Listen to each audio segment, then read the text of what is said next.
चलिए बेटा, so we are here with our lecture number 5 for this unit. So let us discuss it. Lecture number 5 hydrocarbons में, और आज से हम लोग स्टार्ट करने जा रहे हैं, सॉरी नॉट प्रिपरेशंस तो हमने की हैं, but we are going to start properties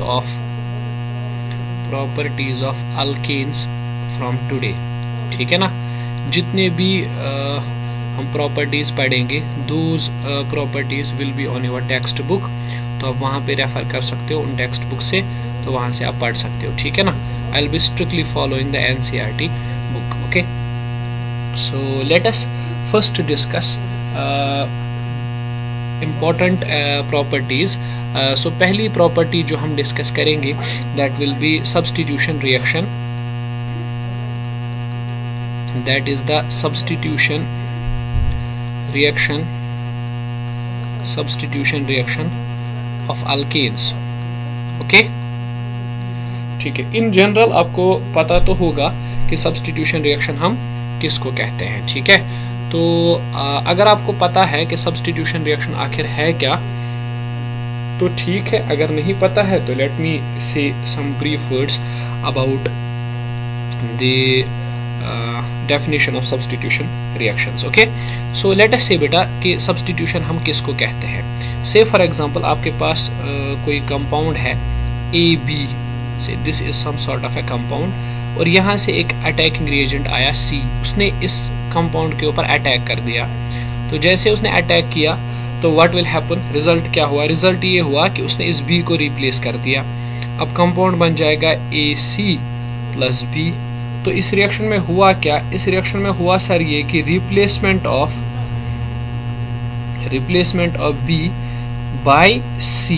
B ने क्या किया, B ने C को रिप्लेस कर दिया. ये जो एटम आपने B ऐड किया, ये जो अटैकिंग रिएजेंट B ऐड हुआ, इस अटैकिंग रिएजेंट ने C को क्या कर दिया बेटा, रिप्लेस कर दिया. ठीक है. तो अगर इसने C को रिप्लेस कर दिया तो हम इस रिएक्शन को कहेंगे सब्स्टिट्यूशन रिएक्शन. क्यों? क्योंकि यहाँ पे हुआ ये है कि रिप्लेसमेंट हो चुकी है. ठीक है. मतलब एक एटम ने दूसरे एटम को रिप्लेस किया हुआ है. ठीक है. तो सब्स्टिट्यूशन रिएक्शंस आप किन को कहोगे, शाबाश, आप कहोगे कि बेटा those reactions, you will say sir those reactions in which an atom or group of atoms is replaced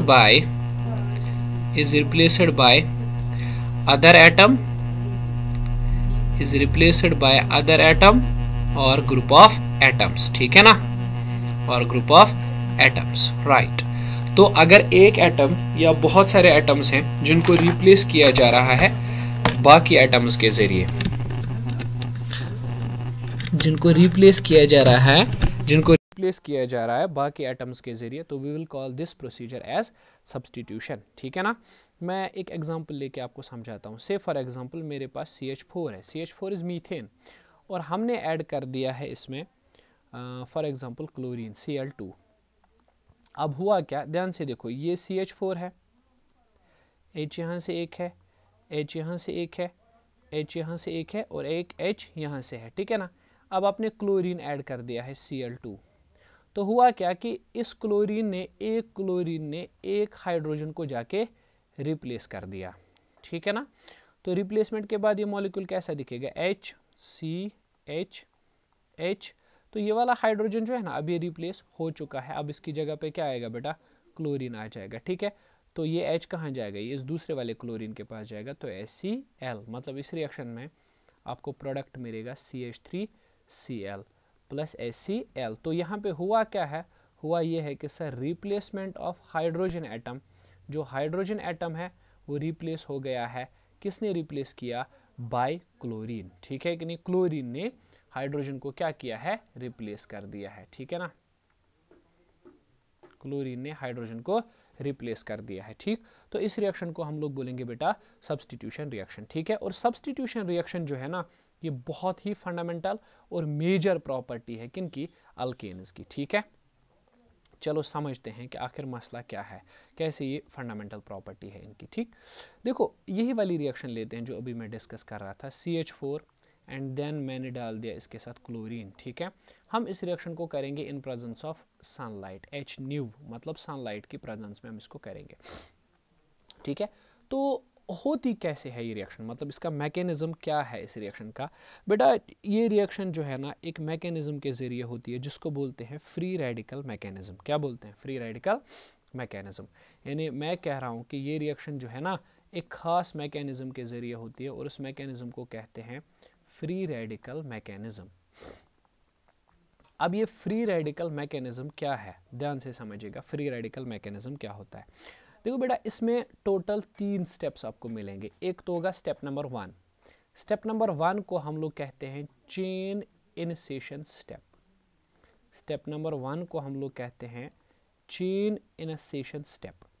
अब इस चेन इनिशिएशन स्टेप में क्या होता है, ये जो क्लोरीन है ना, क्लोरीन मॉलिक्यूल जो हमने ऐड किया है, इस क्लोरीन मॉलिक्यूल में हो जाती है होमोलिसिस ऐसे करके। ठीक है, तो होमोलिसिस हो गई और होमोलिसिस जब हो जाएगी, let me use different colour तो थोड़ा समझ आएगा। होमोलिसिस जब हो जाएगी तो यहाँ पे बनेगा फ्री रेडिकल, ये Cl और ये Cl, ये क्या बन गए?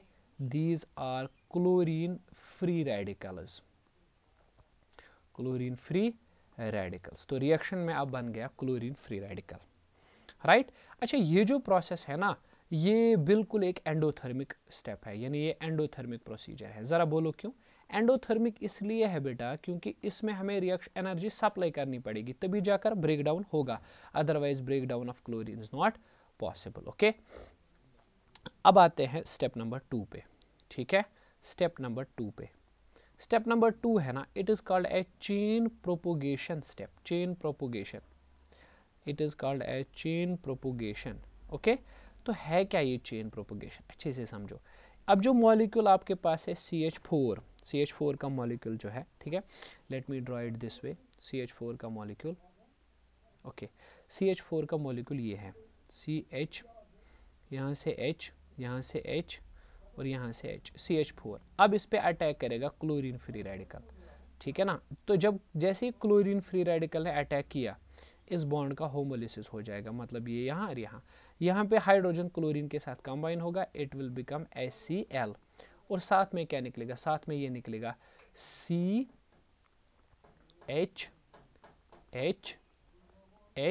with a free radical। और how can I show this?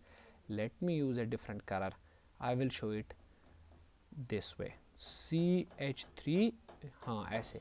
So this is methyl free radical, okay, getting me or not? This is methyl free radical। ठीक है, बन गया अब मिथाइल फ्री रेडिकल।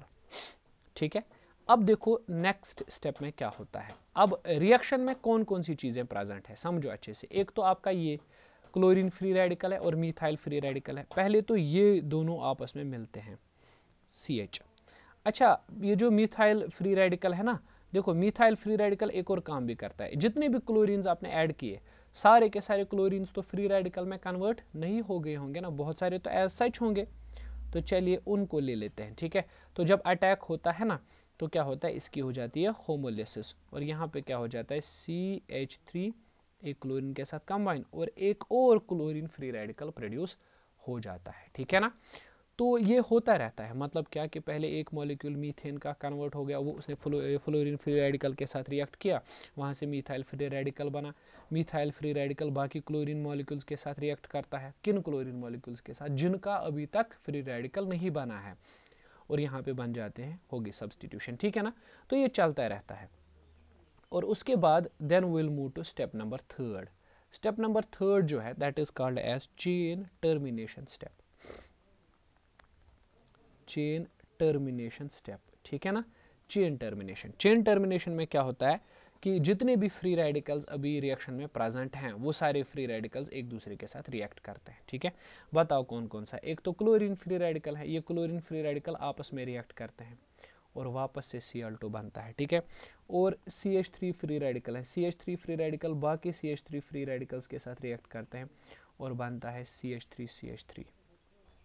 ओके, और उसके बाद क्या होता है, CH3 फ्री रेडिकल हो सकता है क्लोरीन फ्री रेडिकल के साथ रिएक्ट करे और बन जाए CH3Cl। ठीक है, देखो यार कितने फ्री रेडिकल्स बने, एक तो क्लोरीन फ्री रेडिकल बना, ठीक है, और CH3 फ्री रेडिकल। या तो पहली पॉसिबिलिटी है कि बहुत सारे क्लोरीन फ्री रेडिकल्स हैं वो आपस में रिएक्ट करके Cl2 बनाए, सिमिलरली मिथाइल फ्री रेडिकल्स आपस में मिलकर ईथेन बना लें, ठीक है, या फिर ये दोनों आपस में कंबाइन हो जाएं, ठीक है, this is also the possibility, right. Okay, late us से कुछ और भी चीज़ें हैं जो इसके बारे में आपको समझनी पड़ेंगी, ठीक है ना। ओके, लेट मी से कौन कौन सी चीज़ें और हैं, ठीक है।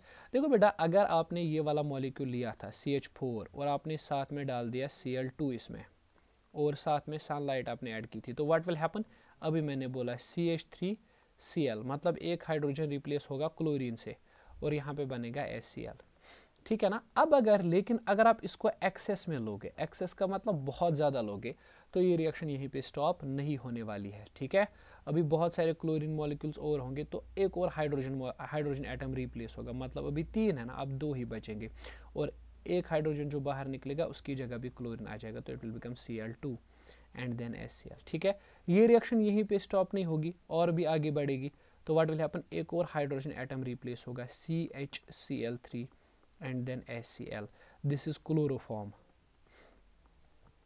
this is chloroform, ठीक है। अच्छा, ये रिएक्शन यहीं पे नहीं रुकेगी, एक और एटम रिप्लेस होगा, तो it will become CCl4 and then सेल HCl, ठीक है। ये जो है ना, it is called as carbon tetrachloride.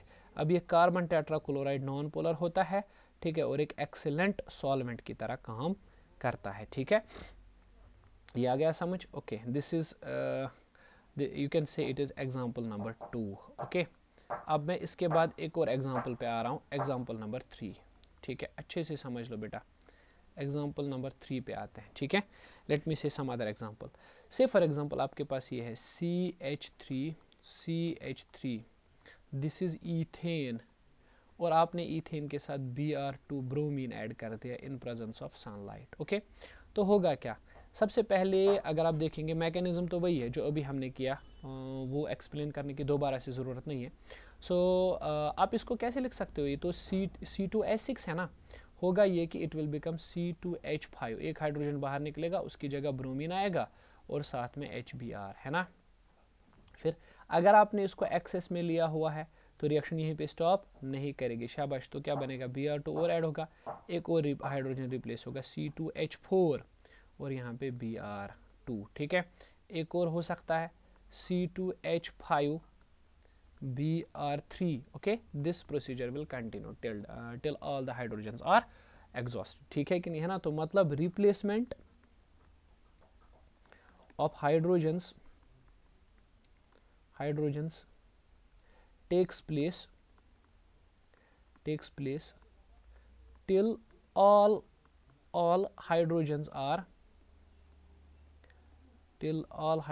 are exhausted, जब तक सारे हाइड्रोजन क्या नहीं हो जाते, एग्जॉस्ट नहीं हो जाते। इफ अगर हमने क्या किया है, हेलोजन को एक्सेस में लिया है, if halogen is in excess, ठीक है, अगर हमने हेलोजन को एक्सेस में लिया हुआ है, ठीक है, ज़्यादा लिया हुआ है, ठीक है, ज़्यादा क्वांटिटी में उसको ले रहे हैं हम लोग, ठीक।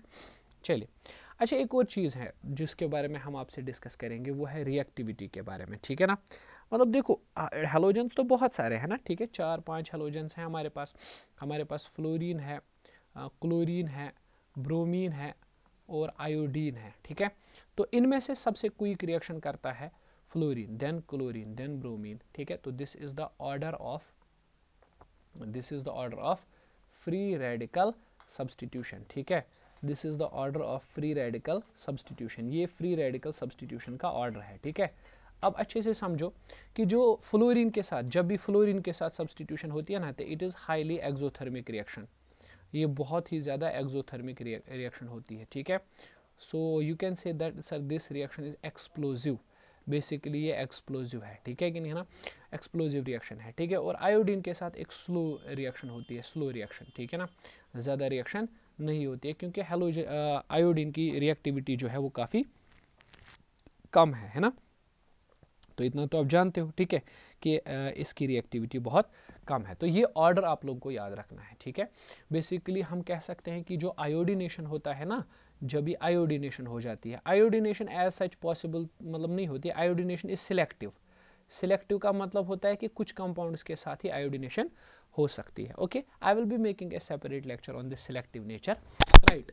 तो फिलहाल है ये है कि पहली प्रॉपर्टी जो है अल्केन्स की वो यही है कि ये दिखाते हैं कौन से वाली रिएक्शन, ये दिखाते हैं, हाँ जी बेटा, ये सबसे पहले ये दिखाते हैं रिएक्शन जिसको हम लोग बोलेंगे सब्स्टिट्यूशन रिएक्शन, ठीक है कि नहीं, है ना। अच्छा, एक और चीज़ भी आप समझ सकते हो, ठीक है ना, एक और चीज़ पे भी बात हो सकती है, विच इज़ कि अगर हमारे पास बहुत सारे अल्केन्स हैं और हमें देखना है कि कौन कितनी जल्दी जो है ना सब्स्टिट्यूशन रिएक्शन दिखाएगा, तो उस पर भी हम बात कर सकते हैं। देखो उस पर कैसे बात हो सकती है, देखो ये चीज़ याद रखना रिएक्टिविटी के बारे में कि जो 3 डिग्री हेलोजेंस होते हैं, अल्केन्स होते हैं, वो जल्दी रिएक्ट करते हैं देन 2 डिग्री देन 1 डिग्री, ठीक है, याद रखना। This is the reactivity, this is the reactivity. अब मैं इस चीज़ पे थोड़ा समझाता हूँ क्या है बेसिकली। तो अगर आपके पास ये मॉलिक्यूल है CH3, इसमें ये 1 डिग्री कार्बन है और ये वाला भी क्या है 1 डिग्री कार्बन है। अब अगर आपके पास ये वाला है तो इसमें क्या है, दिस इज़ 2 डिग्री, है ना, और ये वाला जो है it is, I am going to make it okay, this one is, यहाँ से भी लिख सकते हैं, if it is linked it's 3 degree. Okay, so होता क्या है कि जब ये सब्स्टिट्यूशन दिखाएगा तो 1 डिग्री फ्री रेडिकल बन जाएगा, 1 डिग्री फ्री रेडिकल, ठीक है ना, और जब ये रिएक्शन दिखाएगा तो 2 डिग्री फ्री रेडिकल बन जाएगा, ठीक, और इसके रिएक्शन पे 3 डिग्री फ्री रेडिकल बन जाएगा। और 1 डिग्री अगर स्टेबिलिटी की बात करें, आपको पता है कि 1 डिग्री फ्री रेडिकल सबसे कम स्टेबल है, then 2 degree, then 3 degree. 3 degree is the most stable free radical, तो इसीलिए ये क्विक रिएक्शन दिखाता है, ठीक है, मतलब ये रिएक्शन बहुत फास्ट होती है। क्लियर है कि नहीं, है ना, ठीक।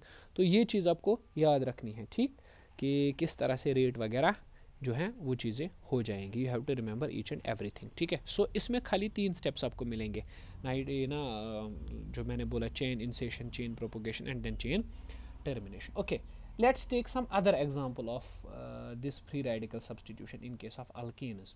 In case of alkenes we can have some other example also, and that example is pretty much easier to basically study.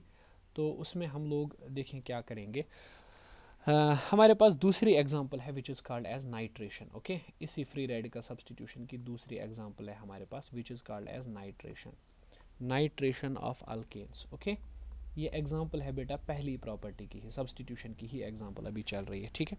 तो इसमें होता क्या है आपको याद रखना है, this involves the replacement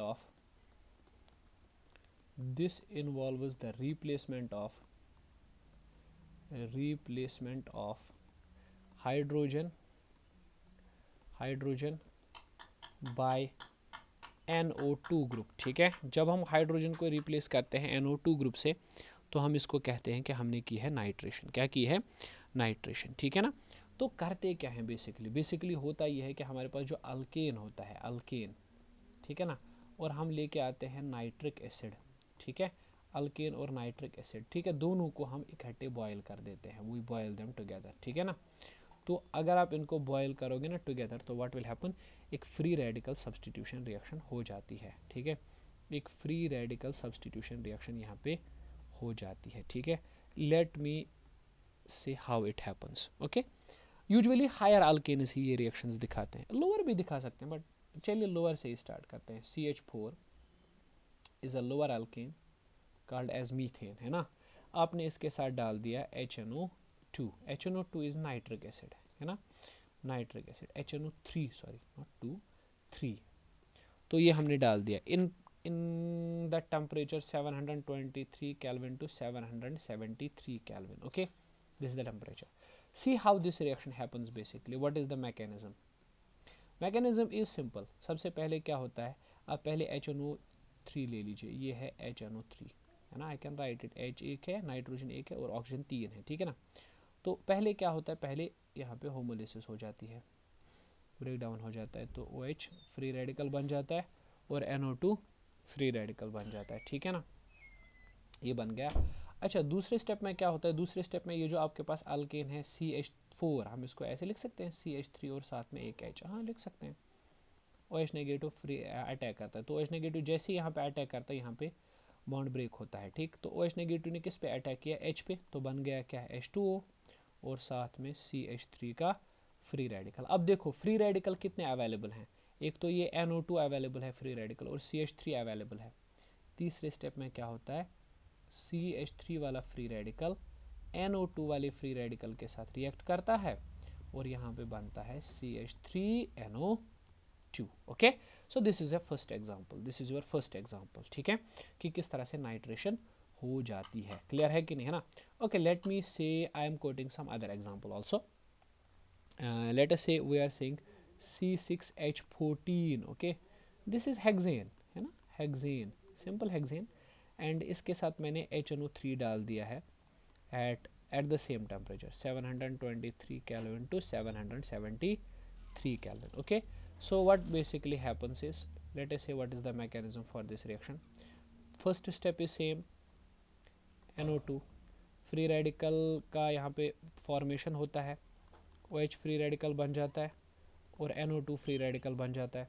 Step number 2, ये जो C6H14 है, I can write it C6H13 और एक हाइड्रोजन सेपरेट, ठीक है, OH अटैक करेगा, ठीक है, सिंपल। C6H13 का एक फ्री रेडिकल जनरेट होगा और साथ में H2O, ठीक है। फिर आपको थर्ड स्टेप पता है कि दो फ्री रेडिकल्स हैं, H2O वाला और ये वाला फ्री रेडिकल है, ठीक है। तो NO2 फ्री रेडिकल हाँ C6H13 वाले फ्री रेडिकल के साथ मिलेगा और यहाँ पे बनेगा C6H13NO2, ये बन गया आपके पास नाइट्रो अल्केन, ठीक है ना। तो होता क्या है, अल्केन रिएक्ट करता है नाइट्रिक एसिड के साथ through the free radical substitution और वहां पे बन जाता है नाइट्रो अल्केन। ओके, चलें ठीक, यहां तक तो I guess all of the things are clear. Okay, now moving to next example, free radical substitution की ही एक नेक्स्ट एग्जांपल है हमारे पास। अपने पास नेक्स्ट एग्जांपल है बेटा जिसको हम लोग कहेंगे सल्फोनेशन, ठीक है, ये तीसरी एग्जांपल है बेसिकली। I am talking about third example, sulphonation of alkanes. Okay, so let us see how sulphonation of alkanes takes place, ठीक है ना। तो थोड़ा सा समझते हैं क्या होता है कि सल्फोनेशन का मतलब है रिप्लेसमेंट ऑफ, सल्फोनेशन का जो मतलब है that is replacement of hydrogen atom, replacement of hydrogen atom with HSO3 group, ठीक है ना।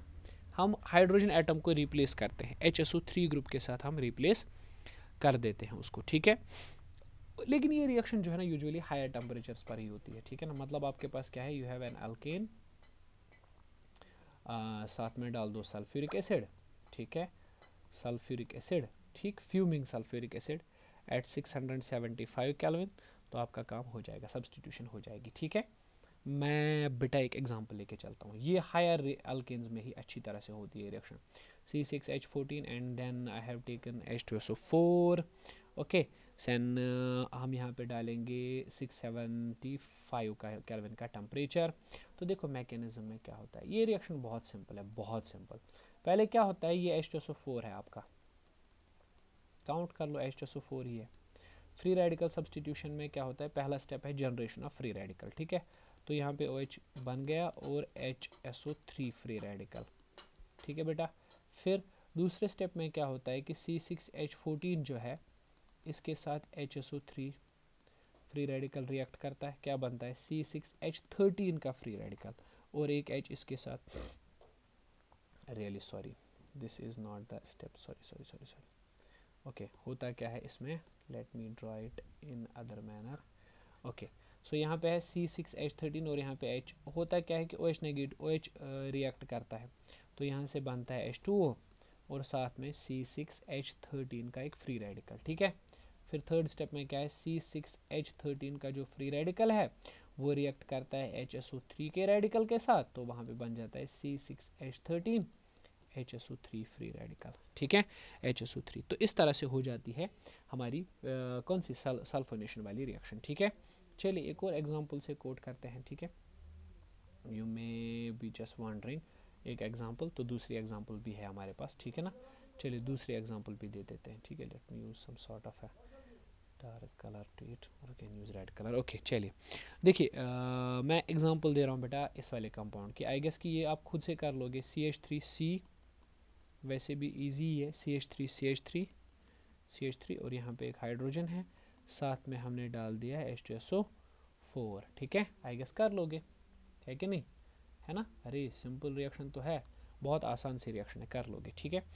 तो 675 केल्विन पर ये रिएक्शन भी हो जाती है, ठीक है ना। अब इसको आराम से बैठ के आराम से कर लो, ठीक है, कोई मसला नहीं है, ख़तरनाक वाली बात नहीं है, ठीक है। तो इस रिएक्शन में देखो क्या प्रोडक्ट बन जाएगा, ठीक।